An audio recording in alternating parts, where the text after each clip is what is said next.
नमस्कार। ये मेरा 7वां वीडियो है सीरीज़ में। सब्जेक्ट हेल्थ को लेके मैं चल रहा हूँ अभी तक। और आज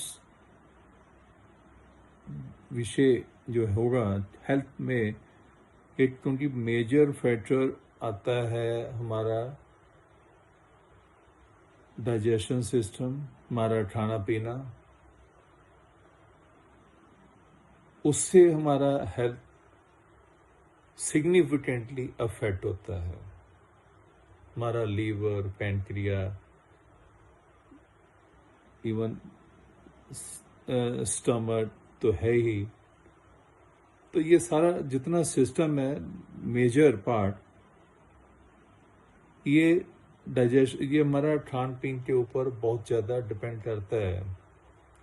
लेकिन अगर आप देखें तो आप पाएंगे कि हमारे खान पीन का सिद्धांत क्या है। मुख्यतः सिद्धांत यही है, जुबान को टेस्टी होना चाहिए, इसके अलावा कोई मतलब नहीं है। उसके बाद मुंह में जाने के बाद उसका क्या हुआ, वो कितना यूज़फुल था, खाने का पर्पस क्या है, कि उससे एनर्जी मिलनी चाहिए, उससे कितनी एनर्जी मिली, या हमारे शरीर की कितनी एनर्जी उसको डाइजेस्ट करने में खर्च हो गई, इसके ऊपर हमारा कोई कंसर्न ही नहीं होता। लेकिन क्या होना नहीं चाहिए, शरीर तो हमारा, हमने कुछ भी मुंह में डाल लिया तो आपके खाना खाने के आपने तो 15-20 मिनट लगाए, खा लिया, लेकिन उसके बाद जो सिस्टम 6 घंटे चलेगा वो तो आपके हाथ में नहीं है। वो तो हजम होना ही है। वो सही से हजम हुआ, एनर्जी मिली कि सुस्ती आई, या पेट निकल आया, गैस बन रही है, ये सारे सिग्नल्स है ना, जो पिछले वीडियो में हमने कहा था। अगर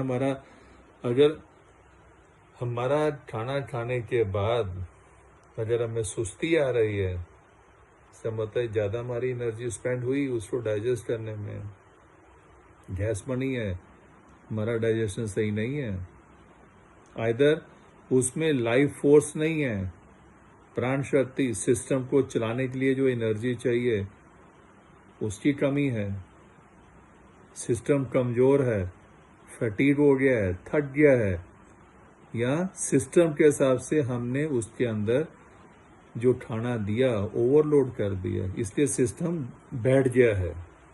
तो इसलिए जिम्मेवार कौन है? हम ही हैं, क्योंकि हमें कोई पढ़ाया ही नहीं जाता किसी जगह पे बचपन से, न कहीं स्कूल कॉलेज में, न बाद में, कि खाना का सिद्धांत क्या है, क्या सही है, क्या खाना है, कब खाना है, कैसे खाना है, कोई ज्ञान नहीं है। आप मान लीजिए ज़्यादातर लोगों को ज्ञान नहीं है कि हमारा डाइजेशन सिस्टम काम कैसे करता है, वो कोई जानना भी नहीं चाहता। टेस्ट होना चाहिए तो भुगतना पड़ेगा, सिस्टम कमज़ोर होंगे, लीवर ओवरवर्क होगा, हमारा स्टमक ओवरवर्क होगा, पैंक्रिया ओवरवर्क होगी, समस्या होगी, किडनी भी बार बार काम करेगी, हम कुछ भी पिएंगे, कम पिएंगे तब समस्या, ज़्यादा पिएंगे ये कौन सा बताएगा कितना कम है कितना ज़्यादा है। और हम सब ने अपने अपने एक मापदंड बना लिए हैं सही गलत के भी। जहाँ हमें ज़्यादा वोट मिलती है, अगर मुझे दूध पसंद है, सही है या गलत है, इसका हमारे पास मापदंड क्या है, क्योंकि हमारे आस पड़ोस जितने हैं सब दूध पीने वाले हैं, और कोई शास्त्रों का व्याख्यान कर देगा तो हमारे लिए वो ट्रुथ हो गया। ऐसे तो विस्की वाले बहुत होंगे, वो अपने बहुत से सपोर्टर ले आएंगे, वो साइंटिफिक फैक्ट के साथ सपोर्ट कर देंगे 2 पैक तो पीना ही चाहिए, हेल्थ के लिए अच्छा है, फिर बियर वाले आ जाएंगे, अरे भाई बियर तो शराब नहीं होती, वो तो सिस्टम को साफ करती है, पीना चाहिए, हेल्दी है। फिर वो वाइन वाले आ जाएंगे कि बहुत अच्छी चीज़ होती है। तो ये सारा ही ट्रूथ है। ट्रूथ की डेफिनेशन क्या है? हमने क्या मापदंड बना लिए? ये साइंस नहीं है। हम ये साइंस का जमाना है। जितनी ज़्यादा वोट आसपास हो जाएंगी वो ट्रूथ नहीं है। हमको थोड़ा सा अपना माइंड ब्रॉडन करना होगा, सोचना होगा कि क्या सही है क्या गलत है। ये छोटे से समय में उसके ऊपर मैं नहीं टच कर सकता, लेकिन सिर्फ इतना ही मैं कहना चाह रहा हूँ कि हमें ज्ञान नहीं है और ज्ञान होना चाहिए। हम अपना खाना पीना, क्या खाना है, कैसे खाना है, कब खाना है, कितना गैप होना चाहिए, किस कॉम्बिनेशन में खाना है,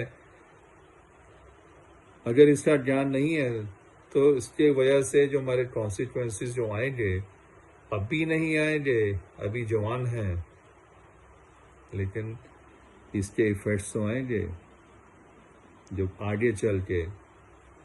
और उसमें कुछ तो किसी लेटर स्टेज में हो सकता है कि आप संभल जाएं तो उसके इफेक्ट्स को आप नलीफाई कर पाएं, लेकिन कुछ हो सकता है नहीं कर पाएं।